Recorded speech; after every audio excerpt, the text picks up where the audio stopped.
Welcome to Reflections.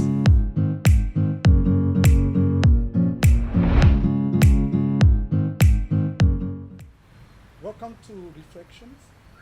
Today's episode, we are very happy to host two of our friends who have been away, who are locked down, one in Nakuru, the other one in Naivasha. And we are happy to have them back. And so today we'll be hearing their experiences. And so help me welcome Brother Jacob and Sister Tabby. And it's good to see all of you. Welcome back. We missed you here. And I think it will be very exciting to hear your experiences, what has been going on there, and so that we can learn a few things. So how are you? Starting with Tabby, how are you today? I am excited, first to be in the Reflections, and to be back here, been home for close to 4 months. So that was really exciting to be at home also. Very excited to be at home with my family. Okay, good. Jacob. Thank you very much. Yes. Nice to be called brothers and sisters. It's long, man. Yes. It's long since we had that, and I'm so glad to be back, for sure. Glad to see the faces that I've met after 4 months.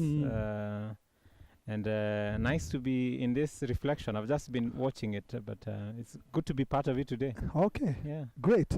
Now, it has been close to 4 months. And how has it been at home, working from home, being with the families? So how has it been? Let's start with Pastor Jake. Wow, it came unannounced. It is a first for many of us, and certainly for me. I've never done church like this, never done family like that. So on the bright side first, I mean, it was quite something for me to be locked out in Nakuru, where my family is, and being with my family for 4 months after such a 1.5 years being a weekend dad was a big thing for me. I was so grateful for that.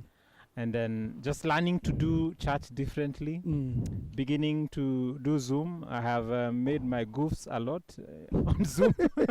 I have learned stuff. Yes. I have been taught a lot of stuff by teenagers while on it. We set the meeting and there is something that is not working. You want to share a screen. I don't know how to share. I post there. It's been fun, really. Okay. We've had services online every Sunday.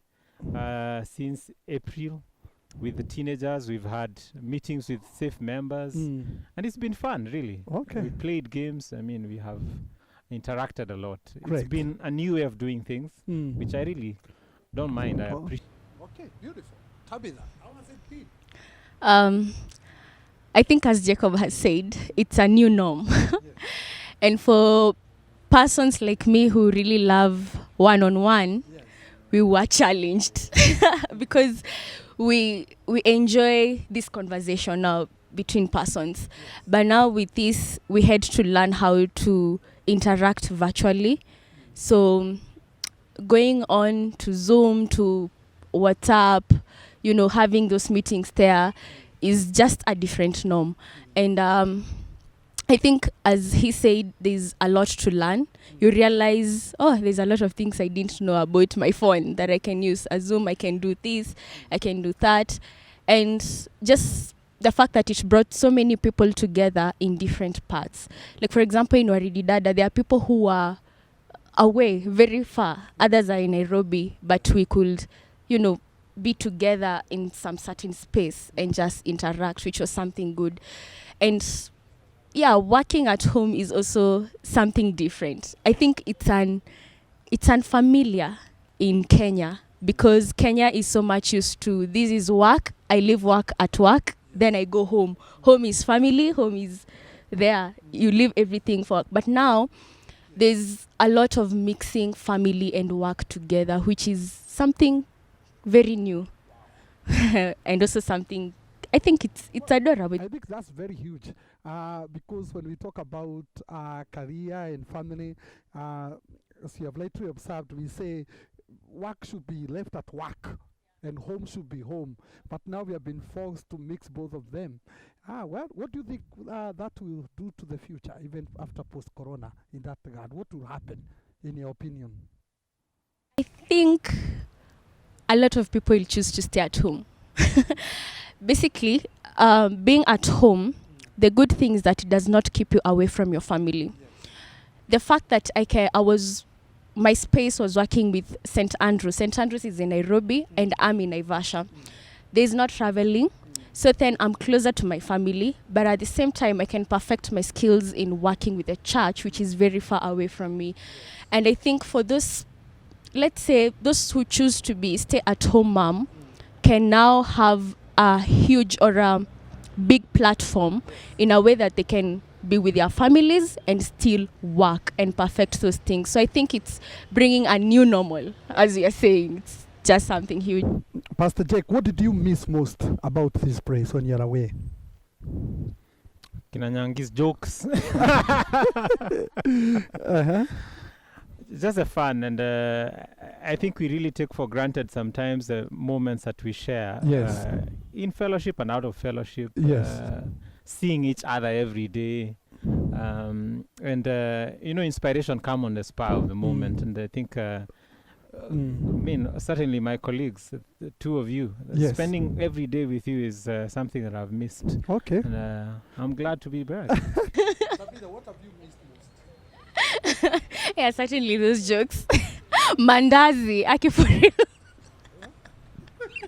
Yes, those mandazis are something. And there's something about St. Andrew's mandazi and chai at cafeteria. And, guys' jokes in the office. It's something. It makes a day beautiful, which was not there. Now, this pandemic has come with a lot of lessons to all of us in different ways. And I don't know, Pastor Jake, what would you say are some of the lessons that have come out very loudly and clearly to you during this period?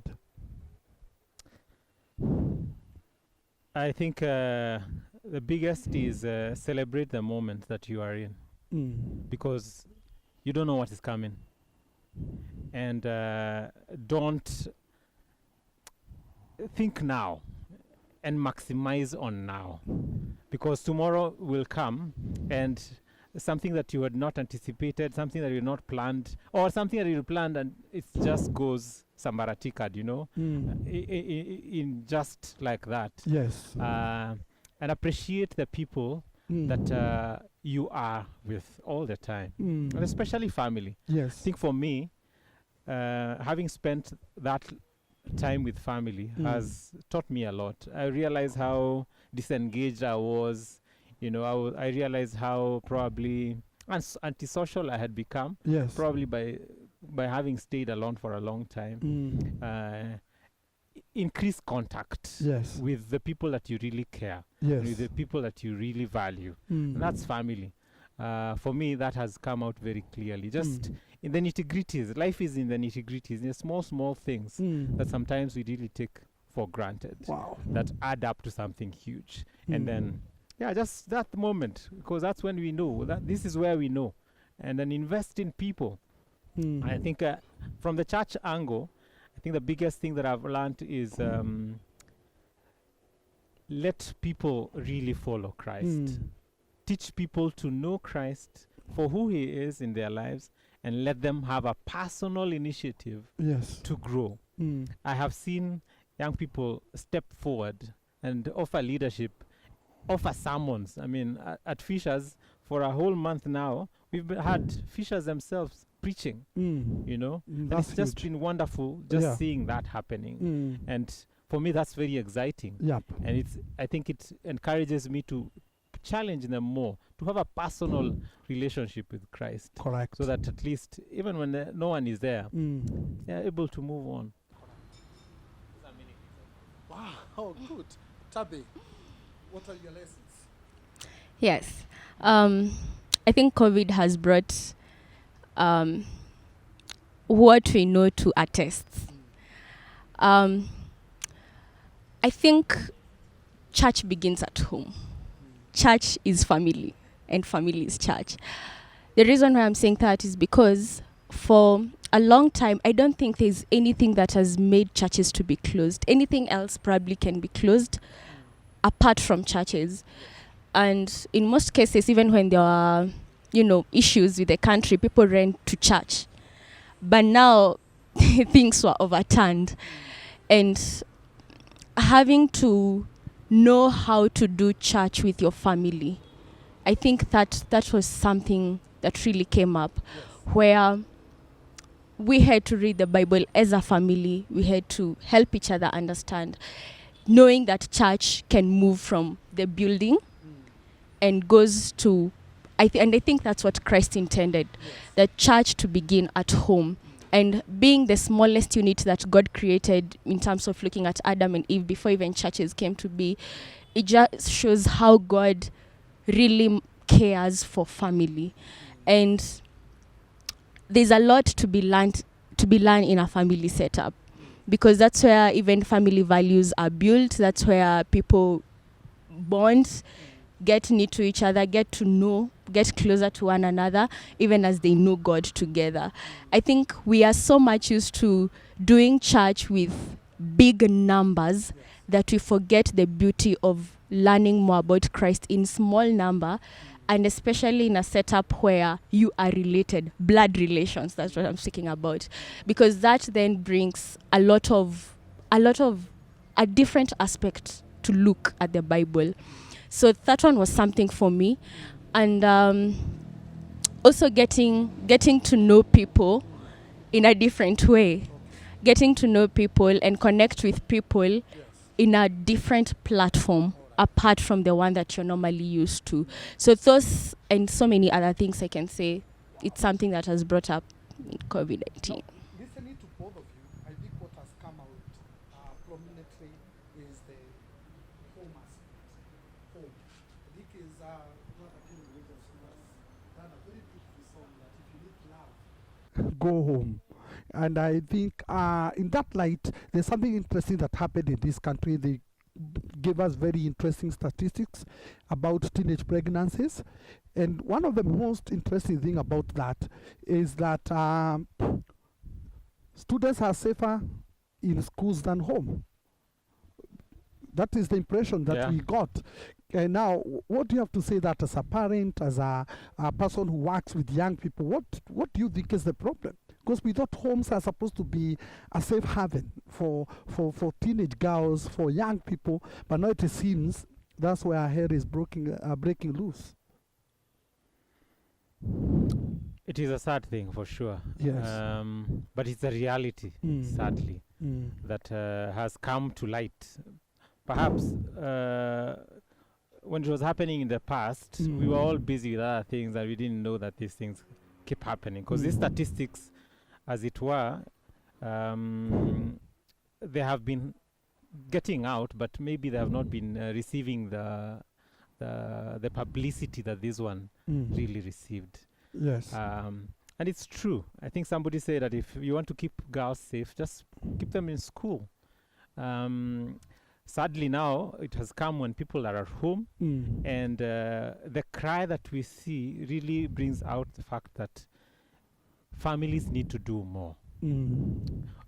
Teachers have been blamed for many times, for many years, you know, that they are not doing enough. Yes. And I think this year, if there's anything that it will teach parents, is the value of the teacher. Yes, correct. You know, what the teacher does. Yes. Because that has been brought home for a whole year. And we have to up our game. Yep. I mean, we have talked a lot about the CSE, that bill. Yes. And I think we are probably now going to engage more with more information and with more awareness. Yes. That the institution of the family and the institution of the church and all the associated, institutions need to input more. Personally, I think those conversations at a home, from a home front now, I'm beginning to have them because my daughter is turning 13 shortly in August. And one of the things that I really loved in this season was conversations that we had just before they sleep. And one particular evening, we talked about how they have started liking boys, and it was like teasing. But I liked that conversation because now we had an opportunity to start saying, affirm that notion that liking is okay, but how far does it go? Okay. So these things are coming to the home, and we have to take opportunity to discuss them, take further this story, and every family arrest this matter. And I think that's what I would say, that we have to really be aware of it, acknowledge that it is a reality now, but take action, be involved. Yep. Let's talk about it. Okay, huge. Tabitha, as a young lady, what went through your mind when you had this whole situation as a lady? It was very painful to begin with, because and especially knowing how young those girls are, and looking at their age, and of course I'm closer to that bracket, if I may say, and you think of the future ahead of them, and it's saddening, it's painful, it's something that I wouldn't wish for any young girl. And I think the family is just going back again to family. It's just taking us to what needs to be done, what ought to be, not to be done, and where we went probably wrong. Because as Pastor Jacob said about conversation, I think family is the best place to begin such conversations. And as a young girl, growing up in a family where you have a mother or a father, or even a father figure or a mother figure, in the case that probably their biological parents are not there, it's very important for that young girl. And looking at them, I really hope that the society will accept them. Because again, family is in a society, and the society is huge. It has a lot of things, some of which are right, but some of which are very wrong, which instead of accepting these girls, then they actually send them away from the right path. So I think the girls need to be well taken care of, to be accepted, and now to start having those conversations. I'm glad that Pastor Jacob is doing that with her teenage girls, and that is also something that I enjoyed with my parents, having that conversation earlier in the age, even before you're a teenage. And I can say it has made me make right decisions. Why? Because it's not something I'm walking alone. I know my parents love me, and I know they want the best for me. So when they create a platform where I can freely talk with them, it's something great. Secondly, I think the society also, in the aspect of the church maybe, and schools, it's really important that we create a good platform to have conversations even there. You know, having conversations with your peers make you know what others think, what also they have learned from their parents, but that which is also a danger, because there are those peers who will lead you to bad things. And I think this, even knowing that schools will be reopened in January, parents have 6 more months. So there is good time to start making that conversation, to stop those feelings of these are parents, or you as a teenage feel, my parents are old fashioned, they can't hear. But this is good time. Have those evening talks, as he said, conversations over that dining table, take walks, have those conversations, because unless we do it now, this cycle will continue to reoccur again and again. Okay. I think that's a good point. And as we bring this to an end, I want you to give you a parting shot. And before we do that, I think that kind of conversation is very, very important. And it's not too late. Perhaps there could be a parent who is listening and been keeping away from such talks. I think those conversations are very, very important. And if you have not started, please start, because they are very, very helpful, because you're building the foundation so that even when they get real issues, they get faced with those real issues on this last terrain of life, they'll be able to maneuver properly and faithfully. So your parting shot. It's okay that church has been reopened. Yes. But it's interesting because, for instance, St. Andrews to have 100 per week it's like no church really. Yes. I think this is a new normal that we are going to stay in for a long time. I think mine is to encourage each of us to really invest in digging deeper into Christ, that personal relationship, make it personal really, and keep growing. One constant thing that we really need to emphasize is that our relationship with Christ will keep us away from very many things if we keep investing in it. Correct. So there is no choice. Even more now, we really need to get deeper and make it personal. Good. Thank you. Tabby? Welcome to the new norm. This is a new norm. And I think it's a different way of doing church. It's a different way of believers gathering together to worship the Lord. You know, not having to say high five to your neighbor, keeping 1 meter away, always having masks and sanitizing, washing your hands everywhere. And we need to accept this. The earlier, the better it is for us. And even as we reopen church, I hope that what COVID was communicating is sinking deeper, even as we reopen it, because it reminds us that salvation is you and God, not the church. The church is good because fellowships are good. Believers need to come together. But really, what COVID taught you and me is that it's about you and God. Because when you are away from church, from work, from wherever else, what kept you is what you are doing between you and God. Probably the closest people may be family, but really it was between you and God. And that is a huge lesson for each one of us to start making salvation practical for yourself. It's not for Pastor Apollo, Pastor Jacob, not for any. It's about you and God. And I think this is a huge lesson which you can carry on to the future as we look forward to go to heaven. Great. The world is changing, but the word will not change. The most important thing is your relationship with God. Keep it moving. Keep it going. Don't forsake it. And I pray that God will help you to do exactly that, to the glory of His name and to your own blessing. Thank you very much. May God bless you. Amen.